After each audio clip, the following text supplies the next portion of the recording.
Todo comenzó el día que decidí quedarme con mi bebé en lugar de abortar como mi familia ordenaba. Tenía 23 años, cursaba el último semestre de arquitectura en la UNAM, y había cometido el terrible pecado de enamorarme de Carlos, un albañil que trabajaba en la construcción del nuevo edificio de mi facultad. No era profesionista. No tenía título universitario. No venía de familia decente según los estándares de los Velasco. Pero Carlos era bueno. Honesto. Trabajador. Me trataba con respeto genuino que ningún chico de mi clase social me había dado jamás. Cuando descubrí que estaba embarazada, sabía exactamente cómo reaccionaría mi familia. Los Velasco éramos, o así se consideraban ellos, una de las familias más prestigiosas de Coyoacán. Mi padre era contador de empresas importantes. Mi hermano mayor Rodrigo trabajaba en un despacho legal corporativo. La imagen lo era todo para ellos. Tienes dos opciones, dijo mi padre la noche que les conté, su voz fría como témpano. Interrumpes el embarazo discretamente y te casas con el hijo del licenciado Montes como hemos planeado. O te vas de esta casa y nunca vuelves. Yo quiero a mi bebé, respondí temblando. Mi madre sollozó dramáticamente. Nos has deshonrado. ¿Qué dirán nuestros amigos? ¿Una hija embarazada de un albañil? Es un nadie, escupió Rodrigo desde su sillón de cuero. Un don nadie sin educación ni futuro. Y tú serás la madre soltera de un bastardo que cargará nuestro apellido Velasco como vergüenza. Entonces llevará el apellido de su padre. Carlos y yo nos casaremos. El silencio que siguió fue más aterrador que los gritos. Si haces eso, dijo mi padre con calma letal, dejas de ser nuestra hija. Dejas de existir para esta familia. Esto incluye tu herencia, añadió Rodrigo con sonrisa cruel. La casa de la abuela Leonor que tanto amas. El fideicomiso educativo. Todo. La casa de mi abuela. Mi refugio durante toda la infancia. El lugar donde ella me había criado realmente mientras mis padres estaban ocupados con sus vidas sociales. La abuela Leonor había muerto 6 meses atrás, dejándome la propiedad en su testamento porque yo era su nieta del corazón. La abuela me dejó esa casa a mí específicamente, dije. Lo dice en su testamento. Un testamento que se puede impugnar, respondió Rodrigo con esa voz de abogado que me helaba. Capacidad mental disminuida. Influencia indebida sobre una anciana. Puedo hacer que ese testamento desaparezca legalmente. Esa noche empaqué 2 maletas y me fui. Carlos me recibió en el pequeño departamento de 2 cuartos que rentaba en Iztapalapa. No era lujoso, pero tenía amor real. Nos casamos en el registro civil una semana después. Mi familia no asistió. Era como si hubiera muerto para ellos. Mi hija Isabella nació 7 meses después, perfecta y hermosa. Carlos trabajaba dobles turnos para mantenernos. Yo terminé mi carrera con Isabella amarrada a mi espalda en el salón de clases, ganándome miradas de desprecio. Pero lo logramos. Me titulé con mención honorífica. Encontré trabajo en un despacho pequeño pero respetable. 3 años pasaron sin una sola palabra de mi familia. Hasta que Carlos murió. Fue un accidente en la obra de construcción. Una viga mal asegurada. Murió instantáneamente. Quedé destruida, viuda a 26 años con una niña de 3 años y medio, deudas del funeral, y un futuro que parecía imposiblemente oscuro. Mi familia seguía sin llamar. Ni siquiera para el funeral. Fue mi padrino, el juez Ernesto Cabrera, quien apareció en el velorio. Alto, distinguido, había sido mejor amigo de mi abuelo y me había bautizado cuando nací. Por respeto a la decisión de mis padres, había mantenido distancia durante mi deshonra. Ahijada, dijo abrazándome. Perdóname por no haber estado presente. Pero estoy aquí ahora. Y no te dejaré sola nunca más. Padrino, sollocé. No sé cómo voy a sobrevivir. Sobrevivirás porque eres fuerte. Como tu abuela. Me miró directamente. Ella estaría orgullosa de ti. Por elegir amor sobre apariencias. 2 semanas después recibí una citación legal. Rodrigo había presentado formalmente una impugnación del testamento de mi abuela ante el juzgado de lo familiar. Argumentaba incapacidad mental de la testadora, e influencia indebida de mi parte. Pedía que la casa fuera transferida a él como heredero legítimo y moralmente apto. El documento tenía 12 páginas de acusaciones horribles. Que yo había manipulado a mi abuela enferma. que había falsificado su firma, que era una mujer de moral cuestionable indigna de heredar propiedades familiares. Llamé a mi padrino llorando histéricamente. Van a quitarme todo. No tengo dinero para contratar abogados que peleen contra el despacho de Rodrigo. Ahijada, respira. ¿Cuál es el número de juzgado asignado? Se lo di entre sollozos. Hubo una pausa larga. Ese es el juzgado 13º de lo familiar y sucesorio. ¿Y eso qué significa? Significa que yo conozco muy bien ese juzgado. Y conozco muy bien las leyes sucesorias. Ve a la audiencia. Lleva todos los documentos originales del testamento. Y no tengas miedo. Tendrás representación adecuada. Durante las 3 semanas siguientes, Rodrigo intensificó su campaña de terror. Me enviaba mensajes diarios detallando cómo iba a destruir mi caso. Como el juez era amigo personal de su jefe. Deberías aceptar el acuerdo que te ofrecí, decía su último mensaje. 50,000 pesos por renunciar a toda herencia. Es generoso considerando que no mereces nada. 50,000 pesos por una propiedad que valía al menos 4 millones. Era insulto puro. El día de la audiencia llegué al juzgado temblando, Isabella de la mano. Llevaba mi único traje formal, prestado, y una carpeta con documentos. Mi hermano estaba ahí con 3 abogados del despacho donde trabajaba. Todos con trajes de diseñador y portafolios de cuero. Me miraron como basura. Sofía, dijo Rodrigo con falsa preocupación. Todavía puedes aceptar el acuerdo. No voy a renunciar a lo que mi abuela me dejó legalmente. Entonces prepárate para perder todo. Se volvió hacia sus abogados. El juez Mendoza es viejo amigo del despacho. Esto será rápido. Entramos a la sala de audiencias. Era intimidante, maderas oscuras, el escudo nacional en la pared. Yo me senté sola en la mesa del demandado. Rodrigo y su equipo legal ocupaban toda la mesa contraria en despliegue de poder. ¿Dónde está tu representación legal?, preguntó burlonamente uno de los abogados. En camino, mentí, esperando desesperadamente que mi padrino hubiera arreglado algo. El secretario anunció, todos de pie. El honorable juez Ernesto Cabrera presidirá esta audiencia. Mi corazón se detuvo. ¿Cabrera? La puerta lateral se abrió y mi padrino entró con toga judicial completa. Alto, imponente, con presencia que comandaba respeto inmediato. Rodrigo palideció. ¿Juez Cabrera? Pensé que el juez Mendoza se recusó de este caso por conflictos de interés con el despacho Montes y Asociados, dijo mi padrino con voz oficial. Yo fui designado como juez temporal especializado en casos sucesorios complejos. Se sentó en el estrado, mirándome brevemente. Un leve movimiento de cabeza, tranquilidad sin palabras. Caso número 2847/2023. Impugnación de testamento. Rodrigo Velasco Montes contra Sofía Velasco Montes, heredera testamentaria. Revisó los documentos. Proceda el demandante. El abogado principal de Rodrigo se levantó seguro. Presentó su caso durante 20 minutos. Argumentó que mi abuela tenía demencia avanzada cuando modificó su testamento. Que yo la había manipulado. Que documentos médicos probaban su incapacidad mental. Presentó 3 testigos que juraban haber visto a mi abuela confundida y desorientada. Yo escuchaba con terror creciente. Sonaba convincente. Tenían documentos. Testigos. Una narrativa completa.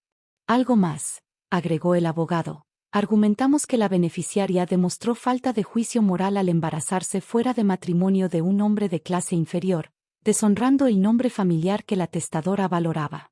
Esto constituye indignidad moral para heredar. Mi padrino levantó la vista lentamente.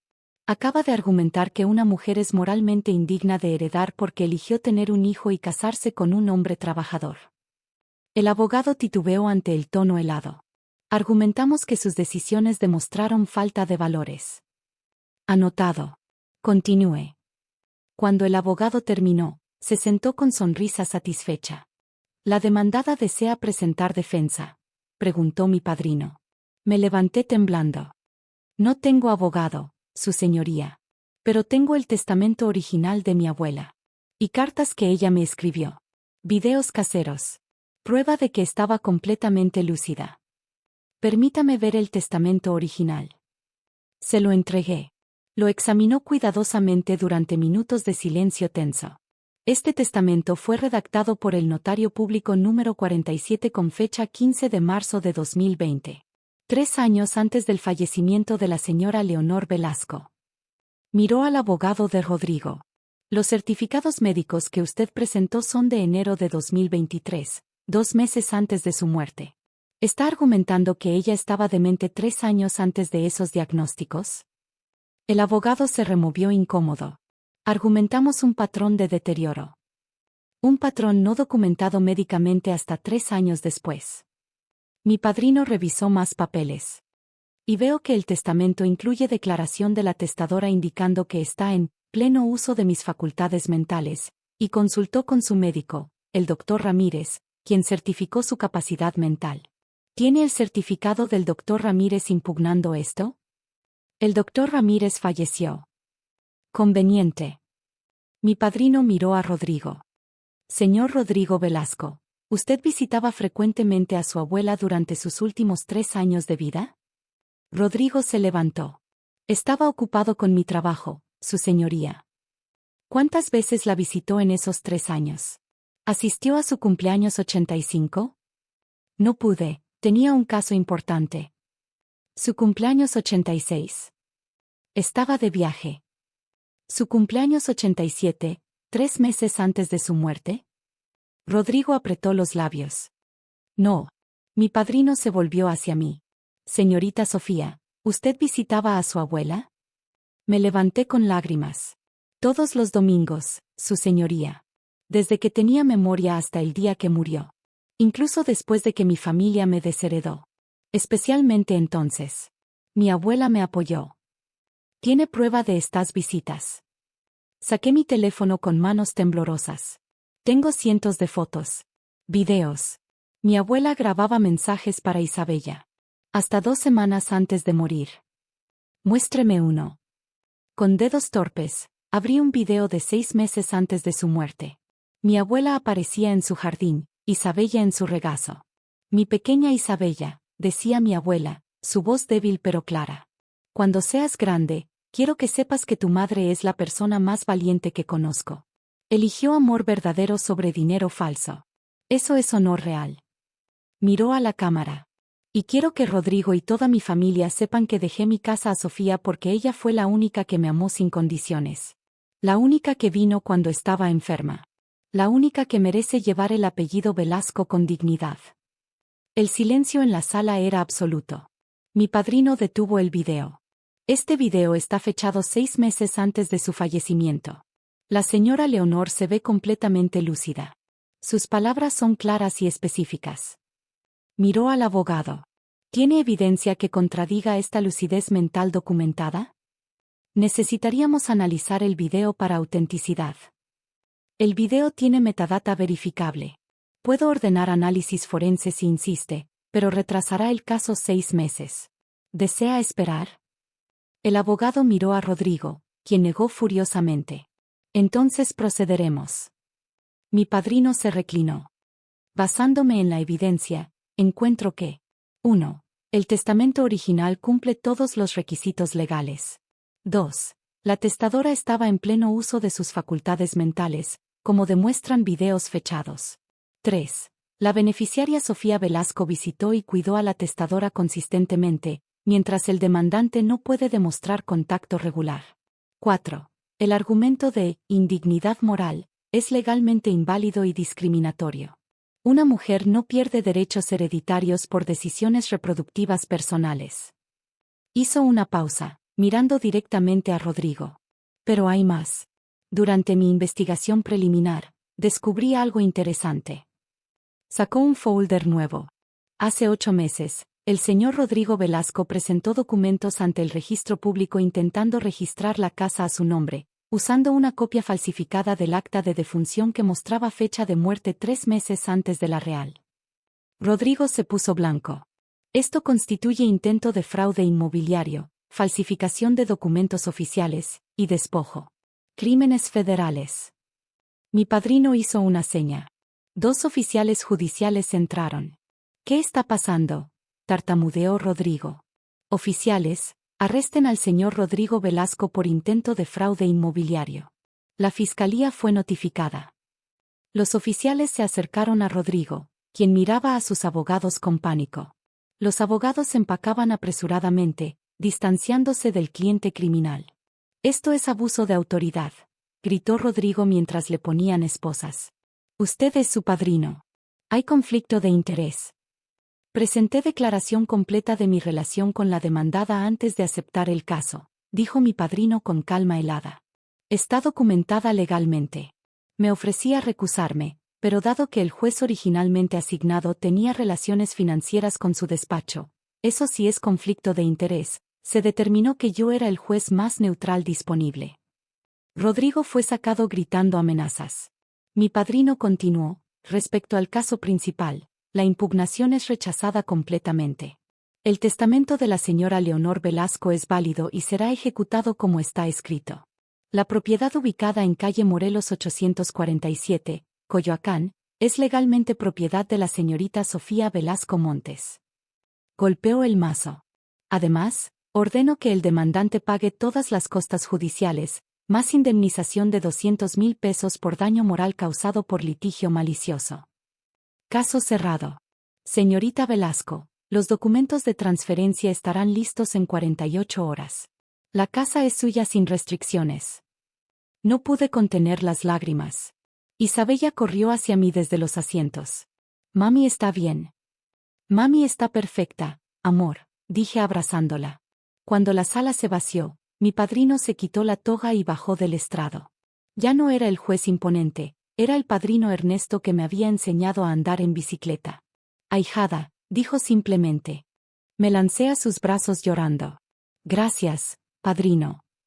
Tu abuela me hizo prometerle que te protegería si tu familia intentaba quitarte tu herencia». Me secó las lágrimas. Ella sabía que Rodrigo intentaría esto. Me dejó copias de todo: el testamento, documentos, videos. Me dijo: «Ernesto, si mi nieta necesita ayuda, usa todo tu poder legal para protegerla». Ella sabía. Tu abuela era más astuta de lo que nadie creía. Sabía exactamente qué tipo de personas eran tu padre y hermano. Por eso te dejó la propiedad solo a ti. Las semanas siguientes fueron torbellino de consecuencias. Rodrigo enfrentó cargos criminales por fraude. Su reputación quedó destruida. Lo despidieron inmediatamente del despacho.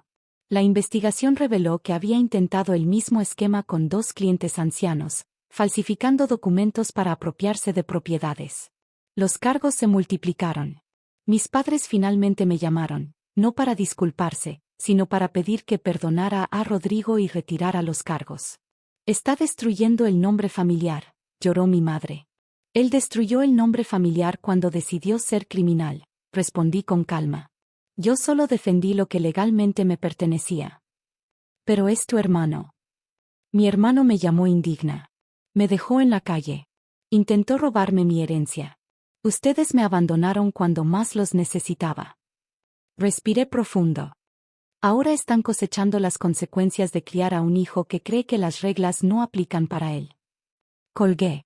Fue liberador. Me mudé a la casa de mi abuela con Isabella 2 semanas después. Era hermosa, 3 recámaras, jardín precioso, la cocina donde mi abuela me había enseñado a hacer pan. Cada rincón tenía memorias de amor real. Usé parte de la indemnización para renovar la casa. El resto lo invertí en un fondo educativo para Isabella. Mi padrino se convirtió en presencia constante, el abuelo que Isabella necesitaba, el mentor que yo apreciaba. «La ley existe para proteger a los vulnerables de los poderosos», me dijo una tarde mientras Isabella jugaba. «Tu hermano pensó que su posición legal le daba derecho a abusar. Aprendió que la verdadera justicia no tiene favoritos». Rodrigo cumplió 2 años de prisión por fraude múltiple.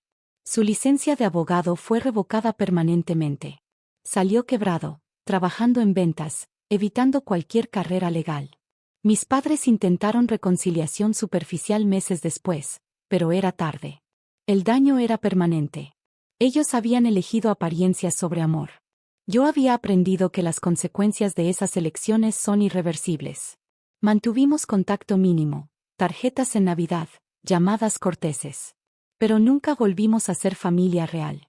Isabella creció en la casa de su bisabuela, rodeada de fotos y historias de la mujer sabia que había elegido amor sobre pretensiones. Ahora, 5 años después, miro la casa que casi pierdo y veo más que propiedad. Veo victoria de justicia sobre corrupción. Veo prueba de que el amor verdadero, de una abuela, de un padrino, de un esposo trabajador, vale más que toda la riqueza que mi familia valoraba. Mi padrino me lo explicó el día que recibí las escrituras: tu abuela te dio más que una casa. Te dio validación de que tus elecciones fueron correctas. Que elegir amor auténtico sobre apariencias falsas es siempre la decisión correcta.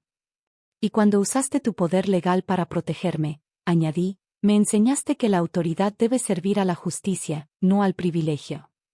Exactamente. Por eso sigo siendo juez. Porque casos como el tuyo, donde los poderosos intentan aplastar a los vulnerables, necesitan jueces que recuerden que la toga judicial es responsabilidad, no corona. Isabella interrumpió corriendo. Abuelo Ernesto. Mira las flores que planté. Mi padrino la alzó riendo. Tu bisabuela estaría orgullosísima. Mientras los veía juntos, entendí la lección final: la familia real no es la que comparte sangre. Es la que comparte valores. La que aparece cuando más necesitas. La que usa poder para proteger, no para oprimir. Mi hermano tuvo poder legal y lo usó para intentar destruirme. Mi padrino tuvo poder legal y lo usó para protegerme. Esa diferencia define todo. Enseñaré a Isabella esa diferencia. Le mostraré que tener autoridad viene con responsabilidad moral de usarla correctamente. Que el verdadero honor no está en apellidos antiguos, sino en cómo tratamos a los vulnerables cuando tenemos poder sobre ellos. La casa de mi abuela no es solo propiedad. Es monumento a amor que trasciende muerte. Es prueba de que la justicia, cuando es administrada con integridad, protege a quien lo merece. Y cada noche, cuando acuesto a Isabella, le susurro las últimas palabras que mi abuela me dijo. El apellido Velasco es solo nombre, mi niña. Lo que importa es el corazón con que lo llevas. Y tú lo llevas con honor verdadero.